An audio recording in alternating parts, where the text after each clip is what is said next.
Attache ta tuque, on part! Hello hello, bienvenue pour ce 59e épisode de Chronique de voyage. Merci à toi de te joindre à moi aujourd'hui. Alors, tu vas l'entendre, j'ai de la circulation derrière moi et Bianco qui fait des apparitions. Parce que je suis au Québec en ce moment, dans ma nouvelle maison sur roue. Et en fait, j'ai pas trouvé. Ça fait quelques semaines que j'attends pour trouver un endroit calme pour pouvoir enregistrer et que je trouve pas ça. Donc j'avais quand même envie de sortir cet épisode, j'avais vraiment envie de parler de ce sujet.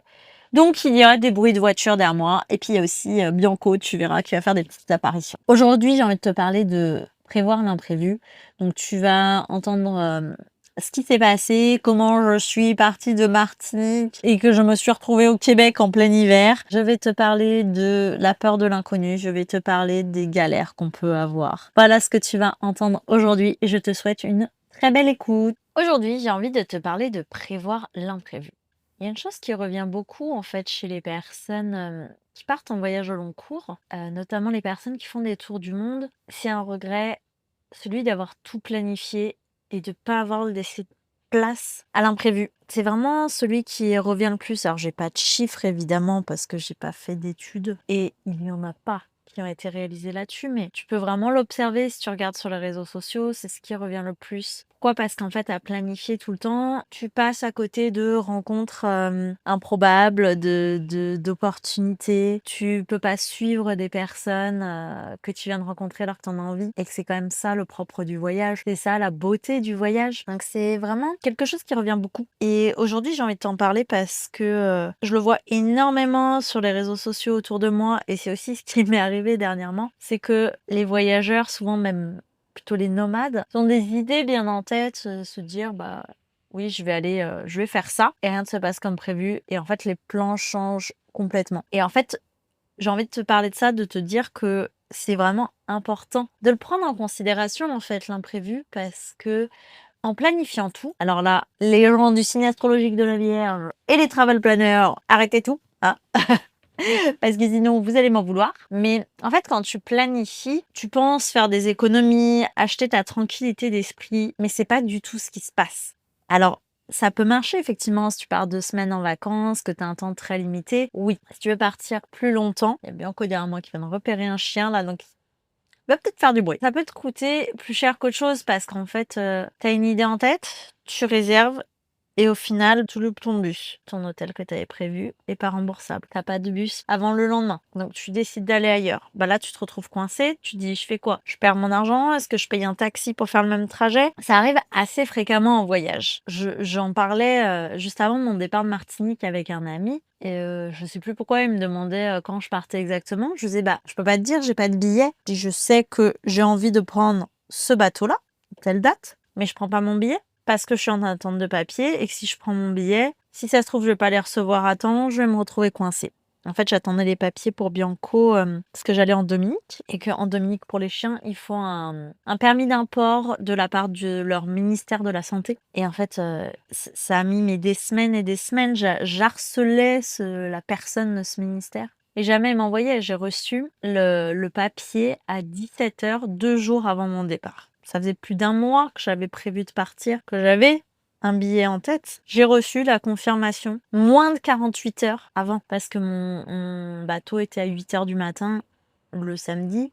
Je l'ai reçu à 17h le jeudi. Si j'avais acheté mon billet avant, j'aurais été dans un stress insoutenable parce que j'aurais pas pu savoir si j'allais recevoir à temps. J'allais perdre le billet qui était non remboursable. Donc c'est ça, j'ai envie de te faire comprendre où il faut se lâcher la grappe en fait. Parce que à tout prévoir, bah des fois ça te coûte plus cher qu'autre chose. Et c'est ça que je disais à mon ami, c'est lui qui m'a emmené au bateau, qui m'a aidé avec la cage de Bianco, avec toutes mes affaires, etc. Puis je lui disais en fait mon expérience de voyage m'a appris à tout réserver à la dernière minute. Parce que quand tu anticipes, au final c'est là où tu perds de l'argent.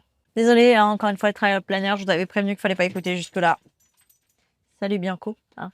Il vient participer à l'épisode, lui aussi, il est d'accord, lui il prévoit rien. Il va se balader quand il en a envie. Et là, il a décidé de jouer avec la balle de tennis qu'on a trouvée hier. Et de pleurer parce qu'il veut aller promener. Non Bianco, pas maintenant. C'est non. tout à l'heure. Maman enregistre un épisode. Tout à l'heure, bébé. Je l'ai vu aussi pendant mon voyage. Je t'avais fait un épisode, je te remettrai le lien en description, où je disais que je voulais me balader dans les îles de la Caraïbe pour remonter jusqu'aux États-Unis. Et là, je te parle en direct du Québec. Dans alors ce qui s'appelle ici un VR, un véhicule récréatif, c'est ce que en France on appelle un camping-car. Des choses que je n'avais pas du tout prévues. À aucun moment je pensais aller en plein hiver au Québec, alors que ça fait presque 2 ans que je suis dans des pays tropicaux en short, pieds nus ou en tongs, et débarquer en plein hiver au Québec, un des endroits les plus froids de la planète, c'était pas dans les plans. Et pourtant j'y suis, et je suis très heureuse d'y être. Et je regrette pas du tout. À la base, on est aujourd'hui le 20 mars. Mon objectif, c'était d'arriver aux États-Unis avant le 4 mars, qui était Mardi Gras. Bon, il y a beaucoup de circulation, mais je suis dans une rue qui est censée être calme. Il n'y a pas de rue calme autour de moi. Ça fait plusieurs jours que je cherche pour pouvoir enregistrer au calme. Il n'y a pas. J'espère que les bruits des voitures ne te dérangent pas trop. J'ai essayé de m'isoler comme j'ai pu, mais on fait avec les moyens du bord. C'est ça aussi, d'enregistrer un podcast de voyage en voyage. Et donc je te disais, mon plan au départ, je voulais, parce que c'est quelque chose que j'ai envie de faire depuis très longtemps, c'est fêter un carnaval à Nouvelle-Orléans. Donc le carnaval dure pendant 1 mois, et en fait l'apogée, c'est Mardi Gras. Donc j'avais vraiment envie de voir Mardi Gras. Je viens de comprendre pourquoi Bianco il s'est un peu affolé parce qu'il y a 2 chiens dehors, il a envie d'aller jouer avec. On ira aller les voir après, bébé. Et j'en rêvais depuis longtemps, et c'était pour ça que je m'étais fixé de cet objectif de aller, je monte les îles de la Caraïbe jusqu'à Miami pour arriver à la Nouvelle-Orléans avant le 4 mars. Le 4 mars, j'étais au Québec, j'étais sous la neige, il faisait probablement -15. Je ne me rappelle plus les températures exactes, ça change tellement tous les jours ici. Et sans regret, sans aucun regret. Je regardais les vidéos du carnaval où j'étais l'année dernière au Brésil en me disant « Waouh, j'ai quand même fait ça ». Et cette année, j'ai aucun regret d'être là, de pas fêter le carnaval. Je suis contente. Et si ça se trouve, si j'avais un peu forcé, essayé de suivre ce que je voulais, j'aurais été à la Nouvelle-Orléans et pas heureuse de le vivre. Il serait peut-être passé quelque chose de malheureux ou je ne sais quoi. Mais voilà, j'avais vraiment envie de te partager ça en disant que il faut laisser cette part d'inconnu, même si ça fait peur, même si c'est stressant, parce que c'est ça qui fait la beauté du voyage. Et ça, c'est ce que tu vas retrouver aussi cette saison. Dans mes questions aux différentes personnes que j'interviewe, je veux leur demander en fait de raconter un moment imprévu qui s'est transformé en beau souvenir. Parce que tout le monde en vit en voyage. Et c'est la richesse. Maintenant, le côté prévoir l'imprévu, c'est aussi sur des choses un peu... Si j'ai envie de te préciser aussi par rapport à mon voyage, comment te raconter en fait. Comment je me suis retrouvée de me balader dans les îles de la Caraïbe à arriver en plein hiver au Québec. Faut quand même que je te raconte un petit peu, sinon tu te dis mais qu'est-ce qui lui arrive celle-là? Donc j'ai réussi à aller de la Martinique jusqu'en Dominique, puis en Guadeloupe en bateau. Et en fait, tout le monde me disait, mais oui, tu trouves pas les infos sur Internet, là-bas c'est comme en Martinique, c'est tout du bouche à oreille, il faut que tu te déplaces dans les ports, il faut que tu te déplaces en personne pour trouver des bateaux, pour pouvoir aller là-bas. C'est ce que j'ai fait, j'avais fait des recherches quand même au préalable, mais c'est ce que j'ai fait. Et en fait, une fois arrivée en Guadeloupe, aucun bateau. Je pouvais retourner en Dominique, en Martinique, je pouvais aller plus bas. Je ne pouvais pas monter comme je le voulais. Si je pouvais aussi, il y avait énormément de bateaux évidemment pour aller sur toutes les petites îles qui sont rattachées à la Guadeloupe, donc qui est Marie-Galante, les Saintes, etc. Mais je pouvais pas aller au-delà, nulle part. Je suis allée dans tous les ports. J'ai demandé partout. Je suis allée dans les agences de voyage. Les gens ne prenaient même pas la peine de me répondre, pour te dire. Je trouvais ma demande tellement ridicule. Je regardais même des yachts, des voiliers privés, tout. Rien. Rien. Ce n'est pas possible. Non possible. Donc là, je me suis fait une raison. Je dis, je vais regarder du côté des avions. Même si je t'en ai déjà parlé sur l'épisode, sur le double épisode par rapport à l'écologie, j'essaie d'éviter au maximum l'avion. C'était mon but. C'était pour ça que je voulais remonter en bateau toutes les îles de la Caraïbe pour arriver à Miami. C'était pour pouvoir me balader aux États-Unis sans prendre l'avion. Mais voilà. Encore une fois, l'imprévu, c'était pas possible de ne pas prendre un avion. Donc j'ai repéré des possibilités en fait depuis l'île de Saint-Barth, l'île des milliardaires. Je dis cool, je vais aller là-bas. Et là-bas, ça faisait vraiment envie parce que tu as des des avions. En fait, c'est des petits avions semi-privés, je sais plus combien de places, où Bianco pouvait être avec moi, dans l'avion, sur le siège d'à côté. Et ça me faisait rêver, j'ai dit, waouh, c'est incroyable. Sauf qu'en fait, c'était un enfer pour arriver de la Guadeloupe jusqu'à Saint-Barth. Tous refusaient le chien, tous avaient des conditions, c'était soit le chien, soit les bagages, ou alors il fallait que je paye plus de 1 000 € en plus du billet, enfin c'était tout. Waouh, c'était une prise de tête, c'était un stress tellement... Et c'est là où je me suis lâché la grappe, je me dis bah stop en fait, je vais pas continuer ce que j'avais prévu, parce que ça m'énerve, ça me met dans un état pas possible, ça m'énerve, ça me provoque du stress. Donc non en fait, je change les plans, j'improvise. Donc là, je me dis bah quitte à prendre un avion, je vais regarder les possibilités où il y a des vols, où ils sont cool, ils m'emmerdent pas avec Bianco. Oups, j'ai dit un gros mot. Où je peux partir sereinement. J'avais 3 possibilités. Paris, là c'était net. J'ai pas envie de rentrer en France. C'est pas dans mes plans pour le moment. Je suis en train de faire un épisode sur l'imprévu, je dis c'est pas dans mes plans. J'en ai pas envie. C'est aussi simple que ça. J'ai pas envie de rentrer en France pour le moment. Miami. Là, je me suis dit, ok, est-ce que du coup, je prends l'avion pour aller à Miami, pour pouvoir aller comme je le veux à la Nouvelle-Orléans, etc. Là, je me suis vraiment posé la question, parce que c'était quand même mon plan au départ. Et en fait, je me suis dit, mais si ce plan-là s'est retrouvé si compliqué, où j'ai galéré, je me retrouvais heurtée à des personnes qui refusaient le chien, c'était vraiment lourd. Je me suis dit, bah, c'est qu'en fait, Miami, c'est pas pour maintenant. Ça veut pas dire que je n'irai jamais, même si en soi j'ai déjà visité cette ville, elle m'attire pas plus que ça. Miami, c'était, là je le voyais vraiment comme le point d'entrée aux États-Unis. Oui, bien qu'on ira s'y promener tout à l'heure.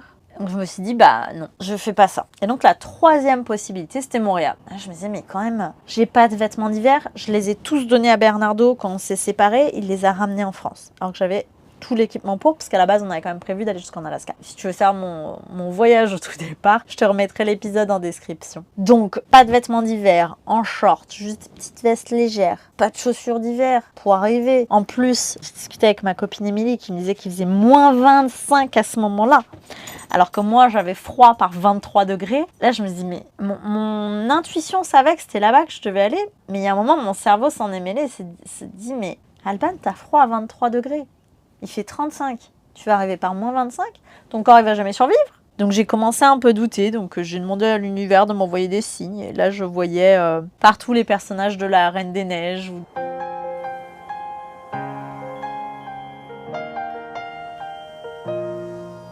Des choses comme ça. Je fais bon, je crois que c'est assez clair. Et en fait là ça a commencé à bien se goupiller. Ça a été plus simple, j'ai réussi à trouver les billets d'avion.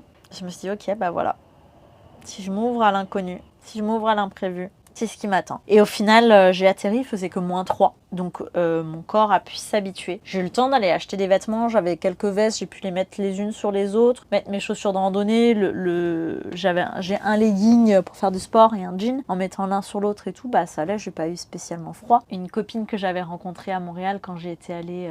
Dans ce que je te raconte, dans l'épisode où je te dis que je suis allée à New York aux frais de la princesse, je te parle de ce voyage à Montréal. Là, je l'avais rencontrée là, une Française en PVT. Elle avait un manteau à vendre qu'elle m'a vendu 80 $ canadiens. Ça fait quelque chose comme 50 € pour un manteau chaud d'hiver. Donc tout se goupillait bien quoi. Et j'ai pu trouver des vêtements pour Bianco, sachant qu'on était en plein cœur de l'hiver, donc tout était en solde. Ça me coûtait vachement moins cher. En plus, le dollar canadien commençait à s'effondrer, donc ça me revenait pas très cher. Donc c'était top. Donc voilà, j'avais envie de te raconter comment j'en étais venue là pour te dire que, en fait, si tu laisses la place à l'imprévu, plutôt que j'ai même pas les mots en français, je sais plus comment dire, mais stick to the plan, de rester sur ce que tu as prévu au départ, et bah tu te fermes des belles opportunités, tu risques de louper des belles choses, donc ce serait dommage. Il y a tellement d'aventures incroyables qui arrivent en voyage quand tu t'ouvres à l'imprévu. Et l'autre chose que j'ai envie de te parler là, c'est la partie un petit peu moins agréable, mais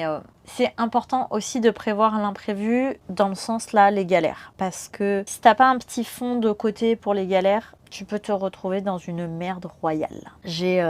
Quand j'ai cherché là mon véhicule, je me suis fait aider par David qui, je mettrai, c'est comment le trouver si des fois ça t'intéresse, tu cherches un véhicule en Amérique du Nord. Je me suis fait aider par lui pour trouver mon véhicule, pour les démarches, etc. Pendant qu'on allait visiter les véhicules pour moi, en fait, il avait une autre personne qui avait déjà trouvé un véhicule, un couple. Et eux n'avaient pas du tout prévu les galères, parce qu'on n'a pas envie, évidemment qu'on n'a pas envie d'avoir des galères. Ils ont pris la route avec leur véhicule qu'ils ont acheté au Québec pour aller en direction de la Floride. Et dès les premiers jours, en fait, ils ont eu un gros souci sous le véhicule, des grosses réparations. Et ils s'attendaient tellement pas à ça que ils n'avaient pas le budget, ils étaient stressés, ils avaient envie d'abandonner le projet. Donc c'est pour ça aussi que j'ai envie de te dire, c'est important même si tu l'anticipes pas, on est d'accord, t'as pas envie d'y penser, mais il faut que ce soit là. On sait jamais ce qui peut se passer en voyage, mais comme dans la vie de tous les jours, tu peux très bien crever un pneu en allant sur ton chemin au travail. C'est pareil en voyage. Donc c'est ça que j'avais envie de te dire aujourd'hui, de te raconter, c'est de prévoir l'imprévu. Et en fait, si tu laisses cette place à l'imprévu, ça se passe beaucoup mieux. Et en fait, tu t'ouvres à des possibilités infinies, à des très belles choses. En fait, tu allèges ta peur. Parce que tu dis, ok, il peut se passer ça. Je discutais un peu avant de partir de Martinique avec un ami qui voyage aussi, que j'ai rencontré là-bas. Et il me disait, moi j'ai toujours un plan B. Et c'est ça qui fait que je peux partir sereinement.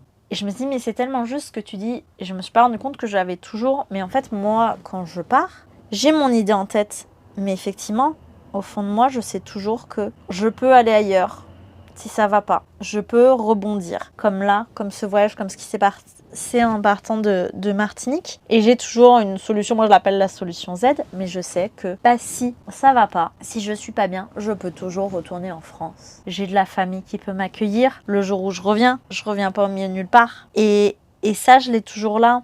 Pourquoi je l'appelle le plan Z? Parce que aujourd'hui, ce n'est pas ce dont j'ai envie, mais j'ai cette sécurité qui m'apaise, qui me permet de voyager sereinement, qui est de, s'il y a quoi que ce soit, je sais que je peux rentrer en France. Et ça aide énormément en fait quand tu pars à l'inconnu, et surtout si tu as envie de voyager seul pour la première fois. En fait, pense à un plan de secours. Garde-le dans un coin de ta tête, t'as pas besoin de le mettre en application, mais si tu prévois l'imprévu, c'est ça en fait avoir le plan de secours, et tu seras beaucoup plus serein. Donc voilà, ce dont j'avais envie de te parler aujourd'hui, j'avais envie de te partager ça. Viens me dire dans les commentaires ce que toi t'en penses, ça m'intéresserait beaucoup. Et je te remercie d'être resté jusque là, et je te souhaite une belle journée, belle soirée, bel après-midi, peu importe où t'en es dans ta journée, qu'elle continue d'une belle façon. Et à très vite.